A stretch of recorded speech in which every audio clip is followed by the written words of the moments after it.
Railway की तैयारी करें अब हमारे साथ। RRB NTPC group D first stage daily practice set mock test on daily basis.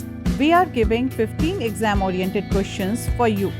In this video series, we will also solve previous year exams paper latter phase. You can examine yourself before RRB examine you.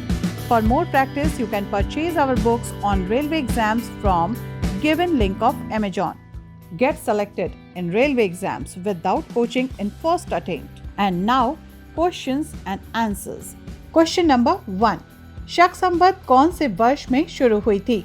Option A ईसा से 58 वर्ष पूर्व। Option B है ईसा से 78 वर्ष पूर्व। Option C ईसा की मृत्यु के 58 वर्ष बाद। डी ईसा की मृत्यु के 78 वर्ष बाद। और इसका सही जवाब होगा ऑप्शन बी। शक संवत की प्रारंभिक तिथि 78 ईसा पूर्व है। प्रसिद्ध कुषाण शासक कनिष्क इसके प्रवर्तक थे। शक संवत आज भारत का राष्ट्रीय संवत है। Question number 2. चंद्रगुप्त मौर्य के दरबार में यूनानी ग्रीक राजदूत था। Option A Hiuen Tsang. Option B Megasthenes. C Fa Hien. D Seleucus. और इसका सही जवाब होगा ऑप्शन बी। चंद्रगुप्त मौर्य के दरबार में यूनानी ग्रीक राजदूत मेगास्थनीज था। मेगास्थनीज ने इंडिका नामक ग्रंथ लिखा था। इस ग्रंथ में मेगास्थनीज ने भारत की 7 प्रकार की जातियों तथा पाटलिपुत्र नगर के प्रशासन का वर्णन भी किया है। Question number 3. अजंता तथा एलोरा गुफाएं कहां पर स्थित हैं? Option A Rajasthan. B Maharashtra. C Madhya Pradesh. D Gujarat. और इसका सही जवाब है ऑप्शन बी। अजंता एवं अलोरा महाराष्ट्र प्रांत के औरंगाबाद जिले में स्थित है। अजंता में केवल 6 गुफाओं के चित्र ही बचे हैं। इसका समय ईसा पूर्व 2री सदी से लेकर 7वीं सदी ईस्वी तक है। Question number 4. मुगल काल में सर्वाधिक मनसबदार किसके शासनकाल में थे? ऑप्शन ए औरंगजेब के। ऑप्शन बी अकबर के। सी जहांगीर के। डी शाहजहां के। और इसका सही जवाब है ऑप्शन ए। मुगल काल में सर्वाधिक मानसरदार औरंगजेब के शासनकाल में रहे। इसका मूल कारण ये था कि औरंगजेब ने उच्च पदों पर नियुक्ति के लिए योग्यता को अधिक वरीयता दी थी। और अब आते हैं क्वेश्चन नंबर 5 पर। किस सिख नेता की इस्लाम धर्म न ग्रहण करने के कारण औरंगजेब ने हत्या करवा दी? Option A Hargobind. B Guru Gobind Singh. C Tegh Bahadur. D Arjun Dev. और इसका सही जवाब होगा ऑप्शन सी। सिख गुरु तेग बहादुर ने औरंगजेब की धार्मिक नीति का विरोध किया।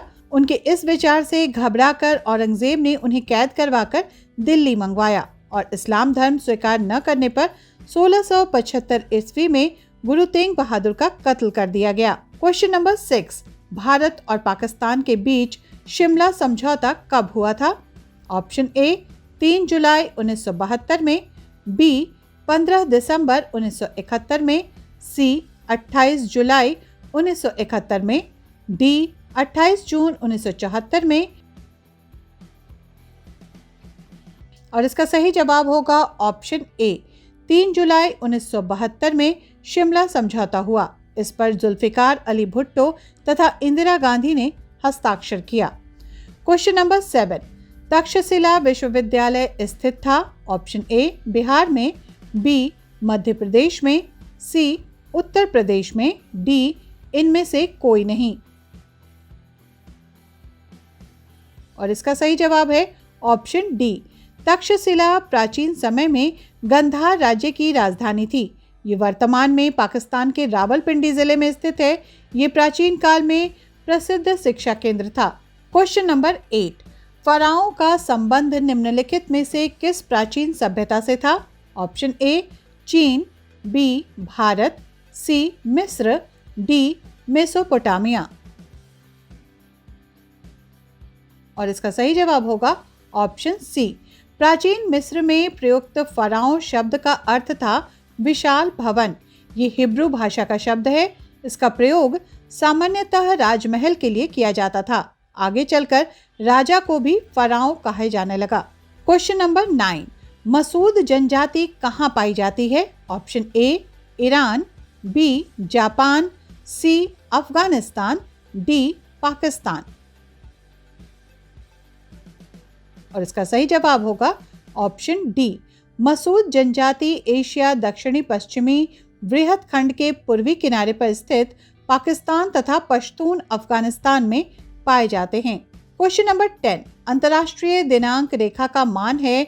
Option A 180 degree, B 90 degree पूर्व, सी 0 डिग्री, डी 45 डिग्री पश्चिम। और इसका सही जवाब होगा ऑप्शन ए। अंतर्राष्ट्रीय दिनांक रेखा का मान 180 डिग्री है। 180 डिग्री देशांतर को 1824 ईस्वी में वाशिंगटन सभा में अंतर्राष्ट्रीय तिथि रेखा माना गया। ये रेखा प्रशांत महासागर में उत्तर से दक्षिण तक फैला है। क्वेश्चन नंबर 11, सिक्किम को राज्य का दर्जा कब प्राप्त हुआ? ऑप्शन ए 1973 में, बी 1971 में, सी 1975 में, डी 1966 में। और इसका सही जवाब होगा ऑप्शन सी।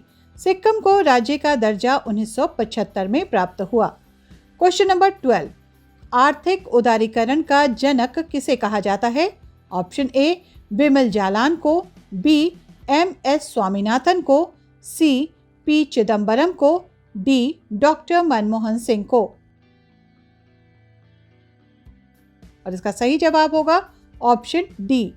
24 जुलाई 1991 को सरकार ने आर्थिक उदारीकरण की नीति की घोषणा की।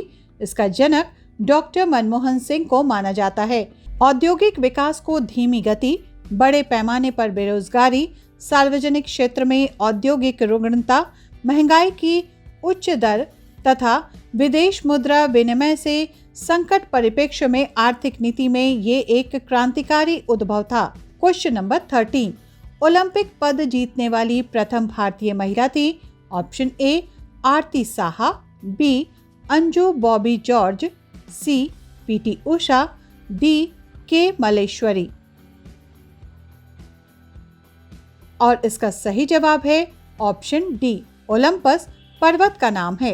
क्वेश्चन नंबर 14, सूर्य प्रकाश के प्रिज्म द्वारा बने वर्ण क्रम के रंगों में सर्वाधिक आवृत्ति वाला रंग होता है? ऑप्शन ए आसमानी, बी नारंगी, सी लाल, डी बैंगनी। और इसका सही जवाब होगा ऑप्शन डी। क्वेश्चन नंबर 15, किसी नियमित बहुजन का अंतःकोण 144 डिग्री है। इस बहुजन के भुजाओं की संख्या क्या है? Option A 6, option B 8, option C 9, option D 10।